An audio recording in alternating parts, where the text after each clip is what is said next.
In July 2025, the United States launched a Section 301 investigation into Brazil's digital trade practices, a probe widely understood to target Pix, the country's ubiquitous instant payment system. For most Brazilians, the move came out of nowhere. Why would Washington interfere in a domestic payment system? But the US action was not arbitrary. It stemmed from a very real anxiety that Pix, a tool designed for financial inclusion, had inadvertently become something far more dangerous, an existential threat to the dollar's global dominance and America's ability to project power.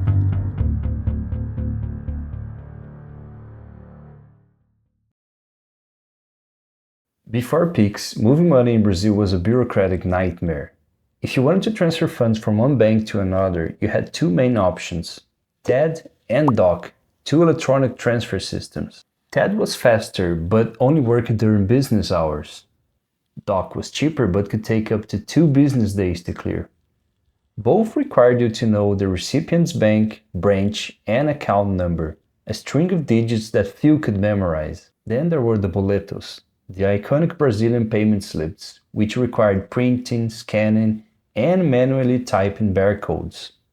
Cash was still king for small transactions, but it was risky and inefficient. For the 75 million unbanked Brazilians, about 1/3 of the population, even accessing the financial system was a challenge. The seeds of Pix were planted in 2016 when the Central Bank of Brazil, then led by Ilan Goldfagen, launched the Agenda BC+, a modernization plan for the financial system. A technical team, headed by engineer Carlos Eduardo Brent, began studying instant payment systems around the world. In May 2018, the central bank formally created a working group to develop what would become Pix. The project gained traction during the government of Michel Temer, but it was a technocratic effort led by career civil servants, not a political creation. In August 2019, the central bank announced it had developed the database and taken over the administration of the instant payment system. In February 2020, the system was officially named Pix. The legal framework came in August 2020, with Central Bank Resolution BCB No. 1 establishing the Pix payment scheme. The launch came in the middle of the COVID-19 pandemic, a moment when digital transactions were not a luxury but a necessity. But Pix didn't succeed just because of the pandemic. It succeeded because Brazil already had the infrastructure. By 2020, smartphones were ubiquitous across all social classes. The tool was already in people's hands. Pix just gave them a reason to use it. What happened next was unprecedented. In less than 12 months, Pix had 100 million users and 1 billion monthly transactions. 40 million of those users made their first ever bank transfer through Pix.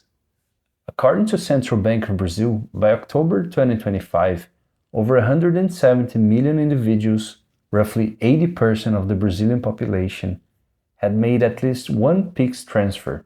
More than 20 million companies use Pix. In 2024, Pix handled 26.4 trillion reais in transactions, nearly twice Brazil's GDP. By October 2025, that number had already reached 28 trillion reais. On December 12, 2025, the system set its all-time record, 313 million transactions in a single day. Pix is now responsible for over 60% of all electronic transactions in Brazil. But the numbers only tell part of the story. What truly matters is the human impact. Over 71 million Brazilians were brought into the formal financial system. Among low-income families, those earning less than $300 per month, Pix's users now represent over 40% of all registered accounts. Between March and October 2021, Pix receipts among low-income individuals increased by 81%. Payments increased by 131%. For these families, zero fees aren't a convenience, they are a lifeline. Including these people in the financial system contributes to the fight against inequality and helps reduce crime by offering them more opportunities and dignity. This also means more money circulating in the economy and, therefore, greater development to the country. After all, these people could now make purchases they previously couldn't, such as through e-commerce. But how does it actually work?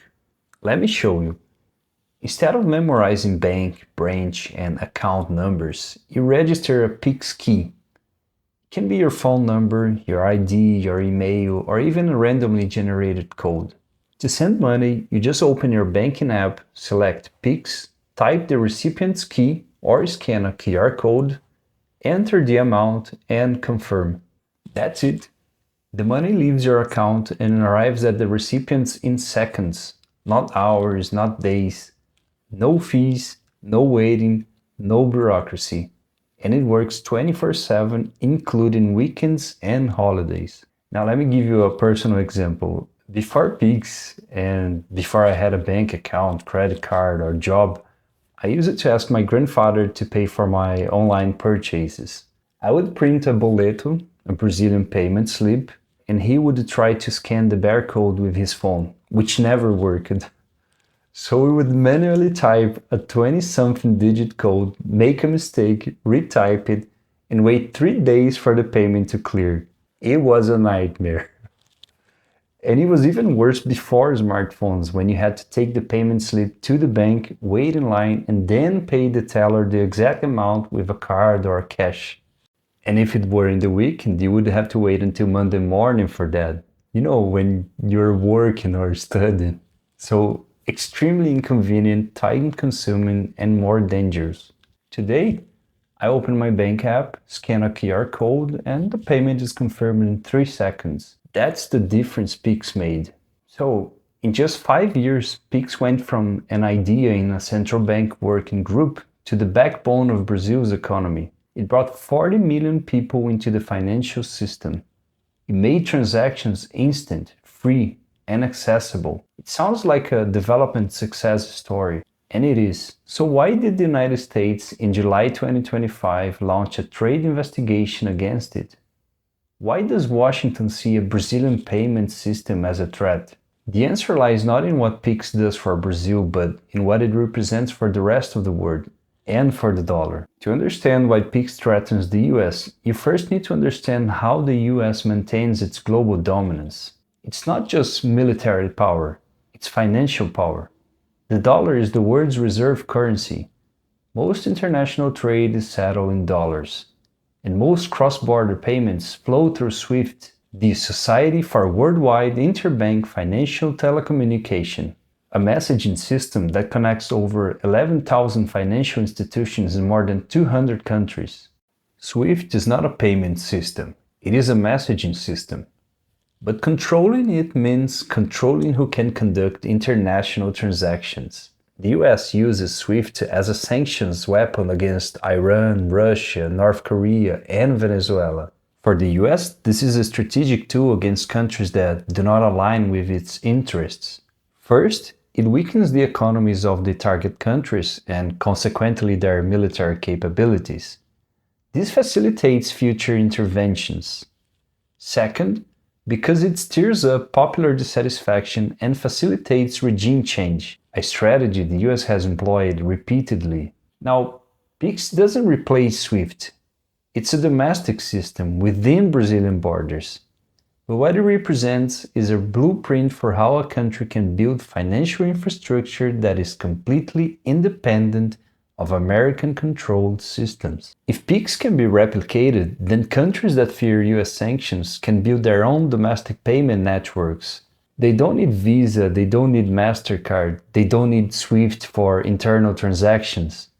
And once they have that infrastructure, the step toward cross-border alternatives like mBridge or BRICS becomes much shorter. In other words, the power to impose sanctions depends on financial dependence. If countries were to create their own systems, sanctions would lose their effectiveness. For the US, Pix is a bad example for the world, as its resounding success shows that this is possible. There is another front in this battle: data. Every time you use your credit card, Visa, MasterCard, American Express, you're not just making a payment, you're generating data. Data about what you buy, where you buy it, how often, and for how much. Every time you watch a video, like a post, or search the internet, You're generating data too, and that data is a gold mine. It's used for targeted advertising, credit scoring, and behavioral profiling. Big tech companies, Google, Meta, Amazon, have built empires on this data. You remember Mark Zuckerberg's testimony before the US Congress? He was asked how Facebook makes money. His answer: So, how do you sustain a business model in which users don't pay for your service? Senator, we run ads. But the full answer is, we run ads by collecting your data. That's the business model. If you don't pay for the product, you are the product. And Pix disrupts that model by keeping financial data out of the hands of the big tech. The Central Bank of Brazil controls the infrastructure. The data stays in Brazil. US companies don't have access to it. And in case you're wondering, isn't it the same as Zelle or UPI? Not exactly. First, Zelle is owned by a consortium of US banks. It serves US customers. It doesn't threaten the dollar. It reinforces the system. The UPI, India's system, is more similar to Pix, and it also bothers the Americans to some extent. But why isn't the UPI targeted with the same hostility? The answer lies in who controls the data. In India, the UPI is processed by third parties, and American giants like Google and Walmart's PhonePe dominate over 80% of transactions. That data flows to US companies. In Brazil, Pix operates within each bank's app, and the central bank holds the data.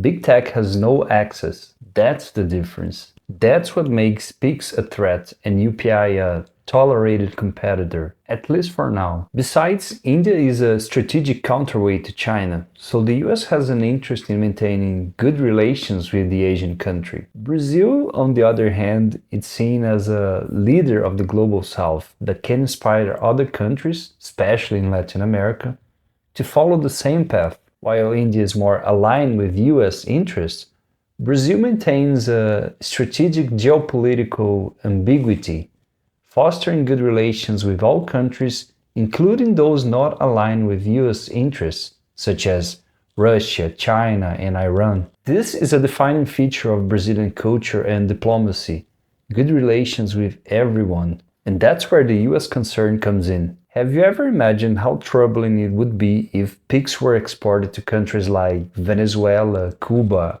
Iran, or North Korea, and later integrated with mBridge or BRICS-Pay? That would completely undermine US sanctions. So, from Washington's perspective, the concerns are not entirely unfounded. The US has legitimate reasons to worry, but here's the irony. By launching this investigation against Brazil, the US may have just committed a series of strategic mistakes.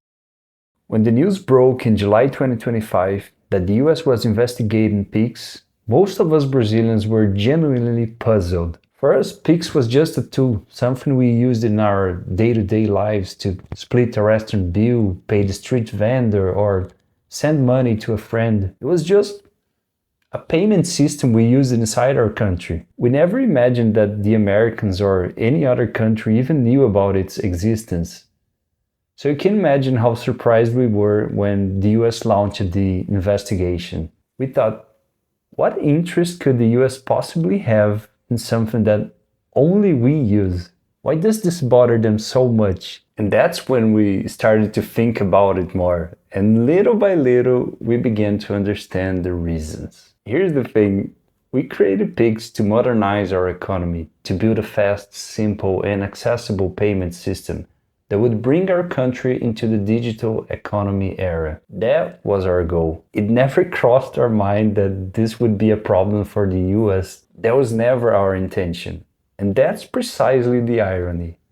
The US, by attacking Pix, revealed its importance. They put a spotlight on something we had taken for granted.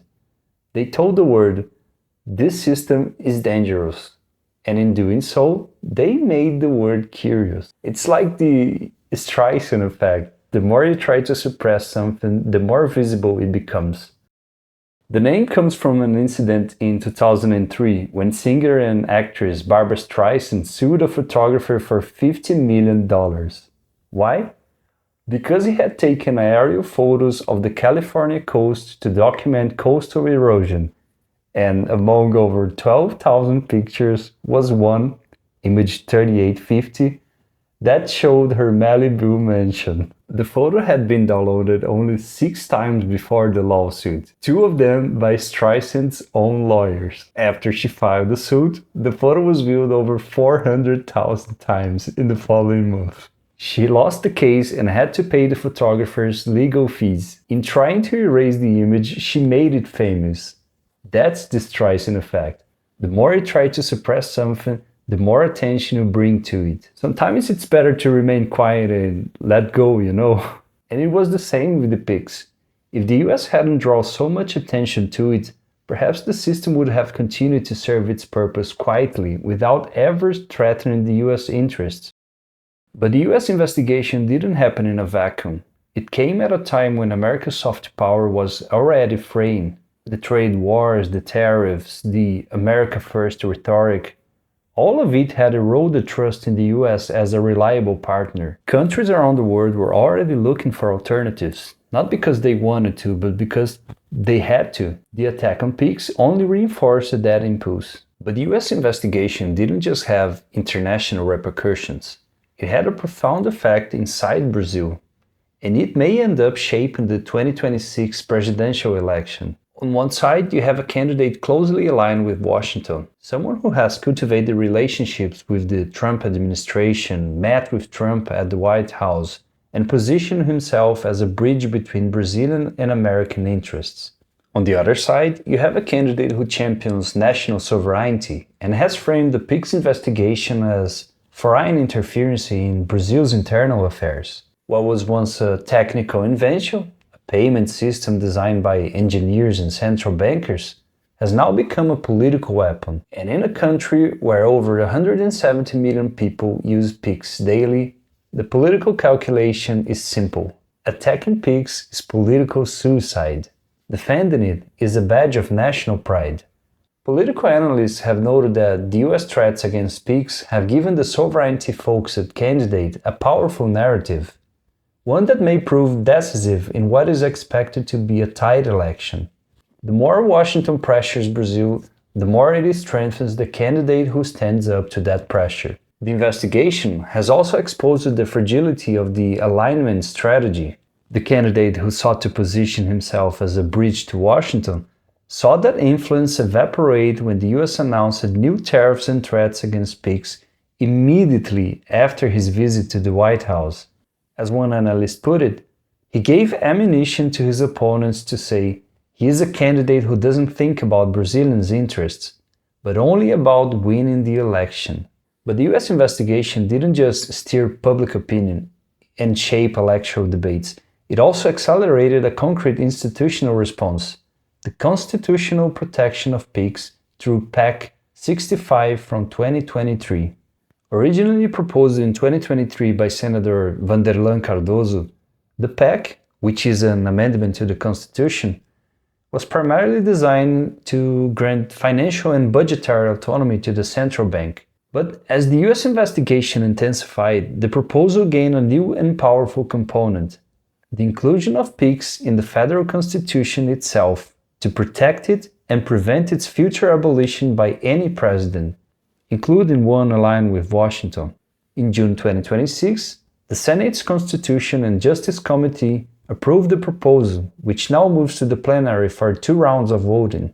The message was clear: Brazil would not allow a foreign power to threaten a system that had become essential to its economy and its people. As Senator Oriovisto Guimarães put it during the vote, the inclusion of Pix in the Constitution is an extremely important matter for the country. What the US saw as a threat to its strategic interests, Brazil saw as a region to strengthen its own sovereignty. The investigation didn't weaken Pix.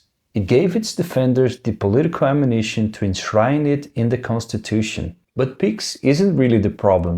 The problem is something much bigger: the weaponization of the dollar itself. Consider what happened to Russia. When the war in Ukraine began in 2022, the US and its allies froze over $300 billion in Russian central bank assets.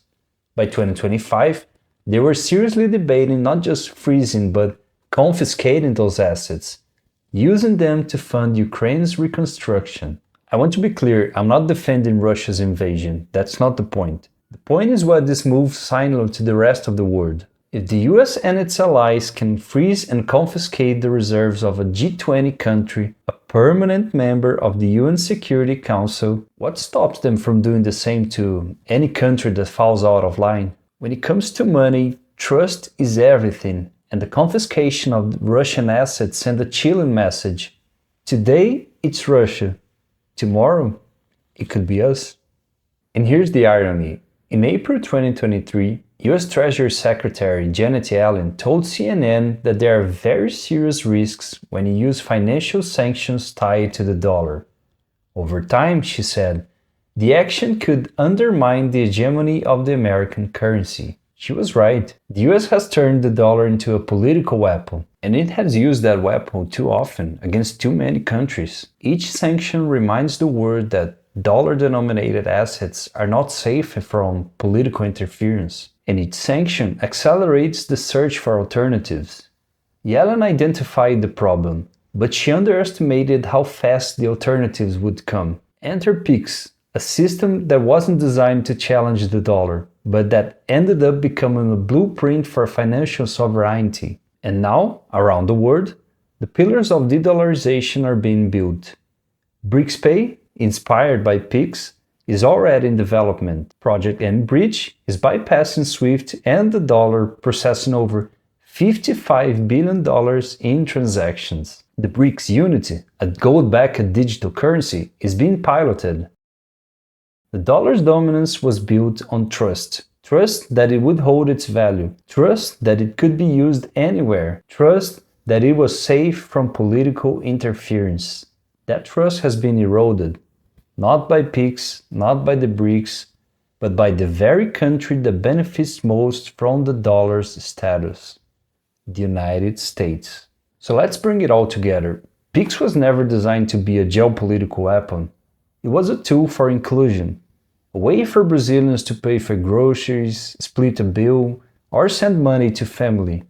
But in a world where the foundations of the dollar's dominance are cracking, Pix became a symbol. Those foundations are cracking for reasons that go far beyond Brazil. The world is tired of financing America's debt and absorbing the inflation that comes with it. The petrodollar system, the informal agreement that has propped up the dollar for decades, is fraying as Gulf nations look for alternatives.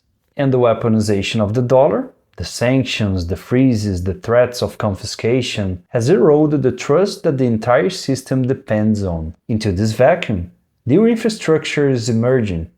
Pix, M-Bridge, BRICS-Pay, UPI, these aren't just payment systems. They are the building blocks of a post-dollar world. They represent a future where countries have choices, where financial sovereignty is not just an ideal but a practical reality. The US investigation into Pix was a reaction to a perceived threat, but in many ways, it may have been the spark that accelerated the very thing it feared. The more the US attacks, the more it validates the need for alternatives. The more it sanctions, the more it reminds the world why alternatives are necessary. It's a self-fulfilling prophecy, and the prophecy was written by the US itself. So what comes next? Will the US escalate its pressure? Will BRICS-Pay and M-Bridge become the new norm? Or will the dollar find a way to adapt? One thing is certain, the world is changing. And Pix, a Brazilian payment system that started as a simple idea, is now part of the change, whether the US likes it or not. And what happened to all the talk about the free market, tariffs, investigations, threats? Seriously, if you have to resort to so many interventions just to stay competitive, then maybe you're not that competitive anymore.